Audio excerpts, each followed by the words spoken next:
बड़ों को प्रणाम, छोटों को स्नेह और आशीष। मैं हूँ राजेश त्रिपाठी। स्वागत है आपका मेरे चैनल धर्म दर्पण में।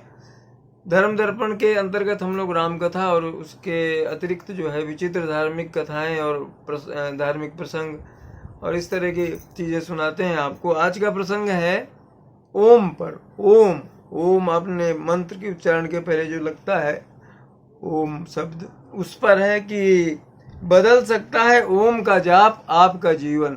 ओम के जाप से आपको क्या क्या लाभ हो सकते हैं, ओम की उत्पत्ति कैसे हुई, ओम ब्रह्म का ही स्वरूप माना जाता है और ओम की क्या क्या विशेषताएं हैं, इसके पाठ कर जाप करने का नियम क्या है और इससे कैसे आपके शारीरिक मानसिक शांति मिलेगी और आपको जो है व्याधियों से बीमारियों से मुक्ति मिलेगी। ओम ऐसा चमत्कारिक शब्द है जिसका नियम और श्रद्धा पूर्वक किया गया जाप सारे कष्ट दूर कर सकता है। अगर निरंतर इसका जाप किया जाए तो इससे आपका जो जीवन है वो भी बदल सकता है। ओम अक्षर का अर्थ है जिसका कभी क्षरण यानी जो क्षय ना हो, जिसका अर्थात जिसका कभी क्षय ना हो। अ उ म इन तीन शब्दों से मिलकर बना है ओम, जिसको साक्षात ब्रह्म का रूप माना जाता है। कहते हैं कि संपूर्ण ब्रह्मांड से सदा ओम की ध्वनि जो है निकलती रहती है, ऐसा मानते हैं। कुछ लोगों ने तो यहाँ तक कहा कि अंतरिक्ष में इस तरह की ध्वनि सुनी गई। किसी देवी देवता ग्रह या ईश्वर के मंत्रों के पहले ओम लगाना आवश्यक होता है। जैसे श्री राम का मंत्र है ओम रामाय नमः, विष्णु का मंत्र है ओम विष्णवे नमः, शिव का मंत्र है ओम नमः शिवाय। ऐसे ही कई मंत्र जो हैं उनमें ओम पहले लगता है। ऐसा भी कहा जाता है कि ओम लगाए बिना कोई मंत्र फलदायी नहीं होता।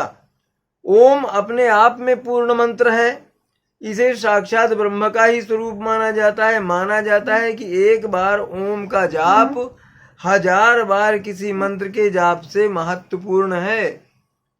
ओम का एक नाम प्रणव, प्रणव अर्थात परमेश्वर, तस्य वाचकः प्रणवः ऐसा कहा गया है, अर्थात उस परमेश्वर का वाचक प्रणव है ये ओम।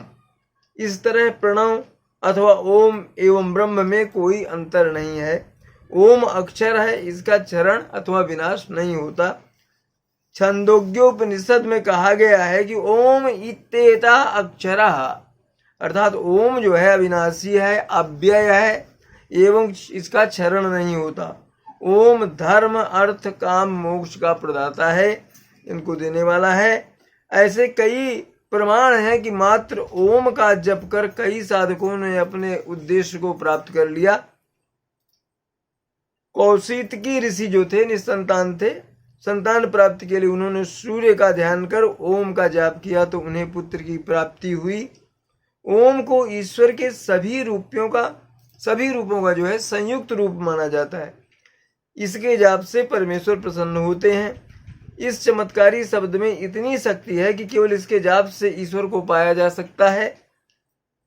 ओम शब्द में पूरी सृष्टि समाई हुई है। इसके उच्चारण से सकारात्मक ऊर्जा का सृजन होता है। अगर आप इसका निरंतर जाप करें तो उसके आसपास जो वातावरण है वहाँ नकारात्मक ऊर्जा जो है समाप्त हो जाएगी, सकारात्मक ऊर्जा का सृजन होगा।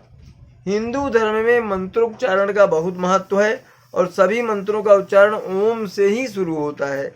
हिंदू धर्म की परंपराओं के अनुसार ओम एक शब्द नहीं बल्कि ओम का पौराणिक महत्व, ओम के उच्चारण में संपूर्ण ब्रह्म का ज्ञान छिपा है, ऐसा बताते हैं। ओम ऐसा चमत्कारिक शब्द है जो कुछ ही दिनों में आपकी तमाम परेशानियों को समाप्त करके आपके पूरे जीवन को बदल कर रख सकता है। लेकिन इसके जाप का लाभ लेने के लिए नियमों का जानना जो है बहुत जरूरी है। जिन्हें समय ना मिलता हो उन्हें कम से कम सुबह उठकर शुद्ध होकर और रात में सोते समय शांति से बैठकर कम से कम 2 मिनट के लिए ओम का जाप करना चाहिए। इससे कुछ दिन में चमत्कारी लाभ हो सकते हैं। इसके जाप के नियम भी जान लीजिए। ओम शब्द बोलते समय हमारे गले और शरीर में एक तरह का स्पंदन, कंपन होता है। इससे थायराइड, ब्लड प्रेशर और फेफड़ों व पेट की जो बीमारियां हैं, समस्याएं ठीक होती हैं। इसके जाप से शरीर में ऑक्सीजन की सही और प्रचुर मात्रा में मिलती है। वैज्ञानिकों को भी मानना है कि नियमित ओम के जाप से तनाव, क्रोध और अनिद्रा जैसी समस्याएं इनमें आराम मिलता है। ओम का जाप करने के लिए शांत जगह पर बैठें। ओम का जाप करते समय जो ध्वनि उत्पन्न होती है, उस ध्वनि और उस स्पंदन से भी अनेक तरह के शारीरिक और आध्यात्मिक लाभ होते हैं। इसका जाप सदा शांत और कोलाहल विहीन स्थान पर करना चाहिए। ओम का उच्चारण करते समय स्वर को जितना ऊंचा रखेंगे और जितनी गहराई से इसे बोलेंगे, उतना ही इससे लाभ होगा। इसका जाप पद्मासन में बैठकर करना चाहिए। पद्मासन संभव ना हो तो सुखासन में भी बैठकर आप इसका जाप कर सकते हैं। ओम का उच्चारण करने से पहले आसन लगाएं और पद्मासन में बैठें। इसके पश्चात आंखें बंद करके सांस खींचें और फिर पेट से ओम की आवाज को निकालते हुए सांस छोड़ते चले जाएं। जोर से ओम का उच्चारण करने से नाभि से लेकर नासिका और मस्तिष्क तक में स्तंभन होता है। इस मंत्र के जाप के लिए प्रातः और रात्रि का समय उचित माना गया है। शास्त्रों के अनुसार दिन के 24 घंटों में से कुछ घंटों का समय ऐसा होता है जब ईश्वरीय शक्ति अपने चरम पर होती है। इस समय में किया गया जाप, पाठ, आराधना अधिक फलित होते हैं, इनसे अच्छा फल मिलता है। जब भी कोई व्यक्ति ओम का जाप या उच्चारण करता है तो एक कंपन उत्पन्न होती है जो उस व्यक्ति के पूरे शरीर को एक अनुपम अनुभव देती है। ओम का जाप करने से शरीर में प्राण शक्ति का संचार होता है। गोपथ ब्राह्मण ग्रंथ जो है उसमें उल्लेख है कि कुश के आसन पर पूर्व की ओर मुख कर 1000 बार ओम मंत्र का जाप जो भी व्यक्ति करता है उसके सब कार्य सिद्ध हो जाते हैं। स्वयं भगवान महावीर ने ध्यान की अतल गहराइयों में उतर कर देखा और ओम के महत्व पर उन्होंने उसके बाद प्रकाश डाला। ओम को ओम कहा जाता है, ओ और माँ ओम। ओम का उच्चारण करते समय ओ पर जोर दिया जाता है। माँ का उच्चारण इसकी अपेक्षा कुछ मंद स्वर से किया जाता है। इस मंत्र ये कुछ इस तरह से ओम, इस तरह से कुछ। माँ जो है थोड़ा सा स्वर उसका नीचा रहता है, ये ऊंचे उठता है। इस मंत्र को ब्रह्मांड की अनाहत ध्वनि भी कहा जाता है। अनाहत ध्वनि क्या होती है कि जो आपस में किसी दो वस्तुओं की टकराहट से ना बने उसको कहते हैं अनाहत ध्वनि। ऐसी ध्वनि है और उसके आसपास सकारात्मक ऊर्जा पैदा होने लगती है। ओम की अंतर से उठती ध्वनि को सुनने के लिए पूर्णतः मौन और ध्यान होना आवश्यक है। यह काम आसान नहीं है। जो भी उस ध्वनि को सुनने लगता है उसका परमात्मा से सीधा जुड़ाव होने लगता है। परमात्मा से जुड़ना है तो निरंतर ओम का जाप करना चाहिए। ओम शब्द को त्रिदेवों का प्रतीक भी माना जाता है।